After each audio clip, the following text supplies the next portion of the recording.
नमस्कार फ्रेंड्स, मैं हूं हैरी और आप देख रहे हैं जोहार झारखंड टेक। दोस्तों आज की इस वीडियो में हम लोग इंग्लिश के 15 क्वेश्चंस के बारे में पूरा चर्चा करेंगे, उसके आंसर भी जानेंगे जो कि 2016 के जेटेट एग्जाम में आए थे। इसको देखने से आपको पता चल जाएगा दोस्तों किस लेवल के इंग्लिश में क्वेश्चन पूछे जाते हैं और आपको एक आइडिया हो जाएगा जिससे आप जेटेट का एग्जाम जो 2019 में सितंबर में होने वाला है उसको अच्छी तरह से निकाल सकते हो। तो आपसे एक विनती है कि अगर आप हमारे चैनल में नहीं हो तो चैनल को जरूर सब्सक्राइब कर ले तथा अपने दोस्तों के साथ अधिक से अधिक शेयर करें। तो यहाँ पर मैं बता दूं, सबसे पहला जो क्वेश्चन है, the feminine gender of the word ship is. यहाँ पर जो पूछा गया है दोस्तों, फेमिनिन जेंडर, शिप का फेमिनिन जेंडर क्या होगा। तो यहाँ पर फेमिनिन जेंडर डिनोट करता है दोस्तों, फेमिनिन मतलब फीमेल जेंडर यानी फीमेल लिंग को वो पूछ रहा है कि इसमें से शिप का स्त्रीलिंग क्या होगा। यहाँ पर दोस्तों पहला जो ऑप्शन है मेयर, मेयर मतलब होता है दोस्तों घोड़ी गधी, और EWE मतलब होता है दोस्तों ये जो होता है भेड़ मादा। तो ये तो सही आंसर हो जाएगा। और यहाँ पर भिक्सेन जो होता है लोमड़ी होती है और बीच मतलब कुतिया होती है। तो यहाँ पर सही आंसर हो जाएगा दोस्तों EWE यानी भेड़, मादा भेड़ को कहा जाता है EWE यहाँ पर। तो यहाँ पर मादा भेड़ हो जाएगा दोस्तों शिप का answer. The feminine gender of ship is, इसका सही आंसर हो जाएगा दोस्तों B नंबर। उसके बाद हम लोग चलते हैं दोस्तों 17वें क्वेश्चन की ओर। 17वें क्वेश्चन में क्या है, the adjective form of word occur is. तो यहाँ पर क्या होगा इसका हिंदी दोस्तों, यहाँ पर एडजेक्टिव मतलब होता है दोस्तों विशेषण। तो यहाँ पर अकर शब्द जो है इसका विशेषण क्या होगा। तो यहाँ पर देख सकते हो दोस्तों, यहाँ पर 4 ऑप्शन है। पहला ऑप्शन है अक्यूरिंग, अकरेंस, अक्यूरल, अक्यूरेंट। तो यहाँ पर मैं बता दूँ दोस्तों, सबका मीनिंग एक ही होता है। अक्यूरिंग का होता है घटने वाला, और अकरेंट का घटना, अकरेंस का भी घटना, अकरल का भी घटना होता है। तो यहाँ पर हम लोग कन्फ्यूजन में हो जाते हैं कि आंसर क्या होगा। तो यहाँ पर सही आंसर हो जाएगा दोस्तों अकरेंट। ये जो C नंबर है ये हो जाएगा दोस्तों, ये इसका विशेषण बताता है दोस्तों, ये विशेषण है इसका, अकर का विशेषण अकरेंट होता है। तो इसका ऑप्शन हो जाएगा ऑप्शन नंबर C, इसका सही आंसर हो जाएगा। तो 18वां जो क्वेश्चन है, developing new rules and principal on the basis of given facts and information in the memory level is called. यहाँ पर आपको सिंपली इसका ये दोस्तों एक कथन है और इस पे यहाँ 4 ऑप्शन है, इसको बताना है आपको आंसर। तो कथन क्या है, दिए गए सूचनाओं के आधार पर नियम एवं सिद्धांत बनाना को क्या कहते हैं। तो यहाँ पर 4 ऑप्शन है, एसिमिलेशन, दूसरा ऑप्शन है जनरलाइजेशन, और तीसरा ऑप्शन है एप्लीकेशन, और चौथा ऑप्शन है एसोसिएशन।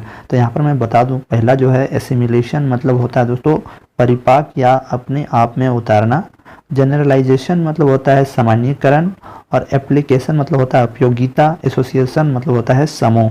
तो दोस्तों इसका सही आंसर क्या होगा, तो इसका सही आंसर हो जाएगा दोस्तों जनरलाइजेशन यानी सामान्यीकरण करना या साधारणतया या सिंप्लीफिकेशन करना। तो इसका यही आंसर हो जाएगा दोस्तों ऑप्शन नंबर B। उसके बाद दोस्तों हम लोग 19वें नंबर क्वेश्चन पे जाते हैं। यहाँ पर क्या है, इन ए गुड कम्युनिकेटर।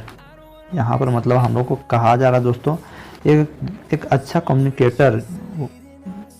कम्युनिकेटर बनने के लिए हमें क्या ज़रूरी है। तो यहाँ पर 4 ऑप्शन दिए हैं दोस्तों, healthy body should be must, should speak fluently, pleasant personality should be must, and चौथा ऑप्शन है clear and correct pronunciation should be must. तो यहाँ पर दोस्तों मैं आपको बता दूँ, यहाँ पर क्या हो जाएगा दोस्तों, healthy body should be must पहला जो ऑप्शन है, यानी हमारा शरीर फिट एंड फाइन रहना चाहिए यानी स्वस्थ रहना चाहिए। शुड स्पीक फ्लुएंटली, उसे धाराप्रवाह बोलना चाहिए। Pleasant personality should be must यानी कि सुखद व्यक्तित्व होना चाहिए, ये बहुत ज़रूरी है। और ये D number clear and correct pronunciation should be must यानी स्पष्ट एवं सही उच्चारण होना बहुत ज़रूरी है। तो क्या हो जाएगा दोस्तों इसका आंसर, यहाँ पर आप देख सकते हो दोस्तों इसका सही आंसर हो जाएगा ऑप्शन नंबर D यानी clear and correct pronunciation should be must यानी हम लोग को एक अच्छा कम्युनिकेटर बनने के लिए स्पष्ट एवं सही बोलना बहुत ज़रूरी है या प्रोनाउंसिएशन होना बहुत ज़रूरी है। तो उसके बाद हम लोग जाते हैं दोस्तों क्वेश्चन नंबर 20 में, देखते हैं हम लोग 20वें नंबर में, learners display individuals difference so a teacher should. यहाँ लर्नर्स मतलब होता है शिक्षार्थी, और उसके बाद व्यक्तिगत अंतर प्रदर्शित करता है एक शिक्षक को करना चाहिए। तो यहाँ पर यहाँ पर बताया जा रहा है दोस्तों कि एक शिक्षार्थी जो होता है व्यक्तिगत अंतर को प्रदर्शित करता है, एक शिक्षक को क्या करना चाहिए, सो ए टीचर शुड, तो टीचर को क्या करना चाहिए। तो यहाँ पर आपको 4 ऑप्शन मिले हैं, देख सकते हो। पहला जो ऑप्शन है insist on uniform pace of learning, यानी इंसिस्ट मतलब होता है दोस्तों insist on uniform pace of learning, यानी जोर देना, यानी कि सीखने की समान गति में जोर दें।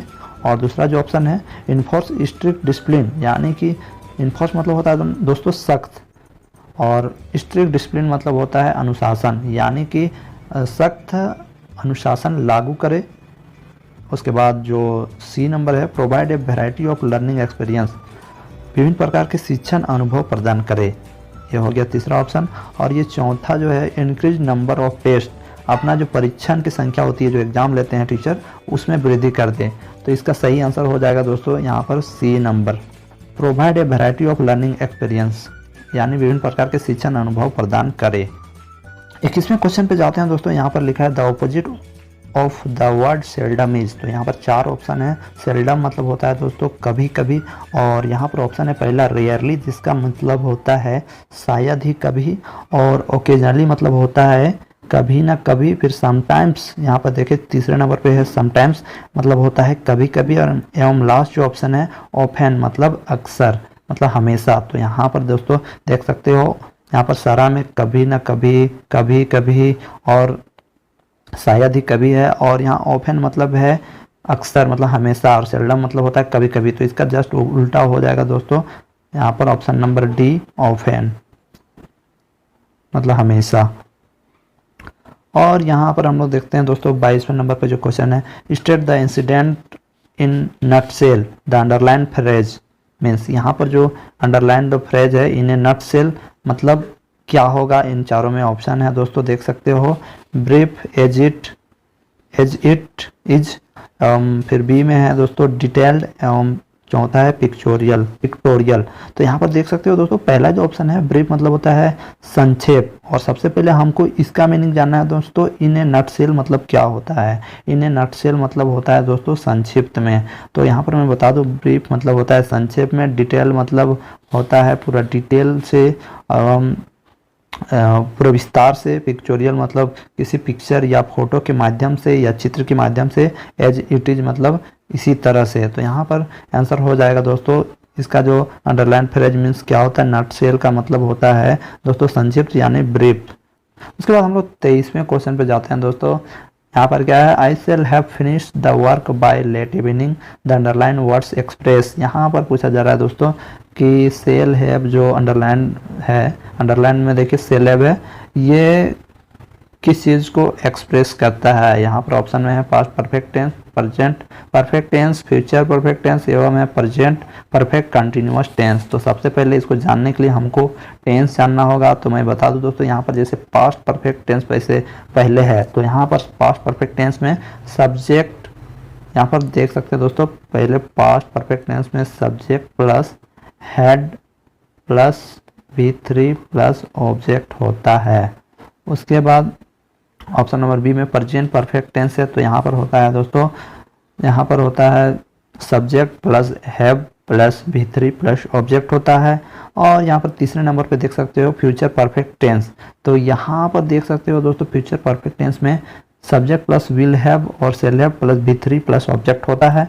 और यहाँ पर जो डी नंबर है, यहाँ पर लास्ट वाला option present perfect continuous tense, तो यहाँ पर subject plus have been plus V4 plus object होता है। तो यहाँ पर सही आंसर क्या हो जाएगा दोस्तों, मैंने बताया था अभी शेल हैव विल हैव किस में होता है, फ्यूचर परफेक्ट टेंस में, यानी ऑप्शन नंबर सी हो जाएगा। यानी आपको ग्रामर पूरी तरह से पढ़ लेना होगा टेंस, तभी आप इसका आंसर दे सकते हो। उसके बाद नीचे जाते हैं दोस्तों, यहाँ पर direction for the question number 24 to 26, read the passage carefully and answer the following questions. यानी यहाँ पर जो पैसेज दिया है इसको पढ़ने के बाद हमको सारा आंसर देना है। तो यहाँ सिंपल आपको इसको पढ़ना है दोस्तों, उसके बाद आपको सारा आंसर इसी के अंदर मिल जाएगा। जैसे यहाँ पर 24वें नंबर पे क्या लिखा है, school of thought can be explained as, यहाँ पर जो स्कूल में जो एक सोच होती है उसको किस प्रकार से यहाँ एक्सप्लेन किया गया है। तो इसका आंसर यहाँ पर आपको मिल जाएगा दोस्तों, आप यहाँ से खोज लेना। मैं आगे बढ़ रहा हूँ, इन क्वेश्चन से आगे मैं बढ़ रहा हूँ। यहाँ पर 25वें क्वेश्चन पे भी देख सकते हैं आप क्या लिखा हुआ है। Content in the passage means, यहाँ पर कंटेंट मतलब क्या होता है दोस्तों, यहाँ पर कंटेंट मतलब होता है संघर्ष, संघर्ष या तर्क भी होता है दोस्तों। तो इसको यहाँ पर सपोर्ट, क्वारल, रियलाइज, विश। तो सपोर्ट मतलब होता है किसी का समर्थन करना, क्वारल मतलब होता है दोस्तों लड़ाई झगड़ा करना, रियलाइज मतलब होता है एहसास होना, और विश मतलब होता है इच्छा या तमन्ना। तो यहाँ पर मैं बता दूं दोस्तों, कंटेंट का मतलब यहाँ से आपको पैसेज को पढ़ना है, उसके बाद इसको पढ़ने के बाद आपको जो एहसास होगा कि ये आंसर होना चाहिए वही आंसर होगा। तो इसको अच्छा से पढ़ लोगे तो आपको इसका आंसर मिल जाएगा। इसको मैं छोड़ देता हूँ, इसके आगे मैं बढ़ जा रहा हूँ दोस्तों, क्योंकि इसको पढ़ना पड़ेगा दोस्तों, लंबा हो जाएगा वीडियो, इसलिए मैं सीधा आगे बढ़ रहा हूँ। यहाँ पर 26वें नंबर पर मैं पढ़ रहा हूँ। 26वें नंबर पर क्या दिया है, pick out a word from the passage means to find a way of dealing with two or more things. इसमें भी वही है दोस्तों, इसको पढ़ोगे तो आंसर मिलेगा। इसको मैं छोड़ देता हूँ और उसके बाद मैं 27वें क्वेश्चन पे जाता हूँ। यहाँ पर भी वही है, इसको पढ़ने से आपको आंसर मिल जाएगा। अब मैं डायरेक्टली 28वें नंबर पे जा रहा हूँ दोस्तों। हम लोग 28वें नंबर क्वेश्चन पे आते हैं। यहाँ पर लिखा हुआ है, if any students ask wrong questions in the class then your reaction will be. यानी अगर कोई स्टूडेंट या छात्र आपके क्लास में खड़ा होता है, आपसे कोई गलत क्वेश्चन पूछता है, तो आपका रिएक्शन यानी प्रतिक्रिया क्या होना चाहिए। तो पहला जो ऑप्शन है ए नंबर पे, threaten and ask to sit, यानी धमकी देकर बैठने का आना चाहिए, ये तो नहीं होगा। उसके बाद बी नंबर में, point out the mistakes by giving example, यहाँ पर हमको एग्जाम्पल देके उसके मिस्टेक्स को दिखाना चाहिए, यानी उदाहरण देकर गलतियों को इंगित करना चाहिए। और यहाँ पर सी नंबर है, correct the questions with the other students, यानी अन्य छात्रों के साथ प्रश्नों को सही करना चाहिए। या यहाँ पर डी नंबर जो है, tell the effect of wrong answer, यहाँ पर ये तो नहीं होगा। यहाँ पर इसका मीनिंग होता है गलत उत्तर का प्रभाव बताएं। तो यहाँ पर क्वेश्चन पूछा जा रहा है तो आंसर का तो आता ही नहीं है बात। तो यहाँ पर सही आंसर हो जाएगा दोस्तों option number C, correct the answers with other students.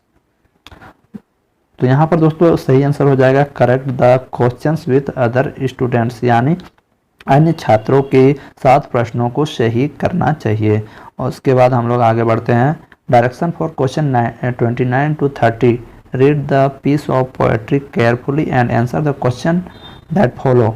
मतलब कि हमें इसको अच्छी तरह से पढ़ लेना चाहिए, किसी इस पोएट्री को अच्छी तरह से पढ़ लेना चाहिए। उसके बाद केयरफुली पढ़ने के बाद हमको इसका आंसर देना है। यहाँ पर लिखा हुआ है दोस्तों, who has seen the wind, यहाँ पर कहा जा रहा है कि किसने हवा को देखा है। नाइदर आई नॉर यू, यानी ना मैंने देखा है ना आपने देखा है। But when the leaves hang trembling, यानी जब पत्ते वाइब्रेट होते हैं या ट्रेम्बलिंग होते हैं, दैट मीन्स वे कांपते हैं या हिलते हैं। The wind is passing through, जब वहाँ से जब पत्ते के साइड से होकर हवा जब गुजरती है तो पत्ते हिलते हैं या कंपन होता है पत्तियों में। तो उसके बाद नीचे लिखा है, who has seen the wind, किसने हवा को देखा है। नाइदर यू नॉर आई, या ना आपने देखा है ना मैंने देखा है। तो यहाँ पर उसी से रिलेटेड क्वेश्चन यहाँ पर दिया होगा। तो देखते हैं 29 नंबर में, हेयर ट्रेम्बलिंग मीन्स, यहाँ पर ट्रेम्बलिंग मीन्स हम लोग पढ़े थे कंपन होना होता है। और यहाँ पर 4 ऑप्शन दिए हैं, शेकिंग, फॉलिंग, मूविंग, डिफ्लाइंग। यहाँ पर मूविंग मतलब होता है चलना, डिफ्लाइंग मतलब पतित होना, फॉलिंग मतलब गिरना, और यहाँ पर शेकिंग मतलब होता है दोस्तों हिलना या कंपित होना। तो यहाँ इसका आंसर हो जाएगा दोस्तों, ट्रेम्बलिंग मीन्स हो जाएगा शेकिंग, यानी ऑप्शन नंबर ए। उसके बाद दोस्तों हम लोग 30वें नंबर एवं लास्ट क्वेश्चन पे चल जाते हैं। Neither you nor I, here you refers to, यहाँ पर ना आप देख सकते हो ना मैं देख सकता हूँ, पोएट ने कहा था। तो ये किसके लिए रिफर्स किया गया है, किसको कहा गया है, यहाँ पर यू से किसको डिनोट किया गया है। तो पहला जो ऑप्शन है, द पोएट्स फ्रेंड, पोएट अपने फ्रेंड लोग को कह रहा है। द ट्रीज को कह रहा है, यानी पेड़ पौधों को कह रहा है। द पेसर्स बाई, यानी जो आमने सामने जा रहे हैं उनको कह रहा है। या द रीडर्स, या जो पढ़ रहे हैं उनको कह रहा है। यहाँ पर मैं बता दूं दोस्तों इसका आंसर हो जाएगा ऑप्शन नंबर डी, रीडर्स, यानी हम लोग को कह रहा है। पोएट अपने द्वारा हम लोग तक ये बातें को पहुंचाना चाह रहा है। तो दोस्तों आज की वीडियो में बस इतना ही। ये थे इंग्लिश के टोटल 15 क्वेश्चंस। आशा करता हूँ कि आपको ये वीडियो अच्छी लगी होगी। तो आपको अगर ये वीडियो अच्छी लगी तो कमेंट बॉक्स में कमेंट करना, शेयर करना, सब्सक्राइब करना तथा अपने दोस्तों को अधिक से अधिक इस चैनल को शेयर करने के लिए प्रोत्साहित करना। तो दोस्तों आज की वीडियो में बस इतना ही, मिलते हैं एक नई वीडियो के साथ। तब तक के लिए जय हिंद, जय भारत, जय झारखंड।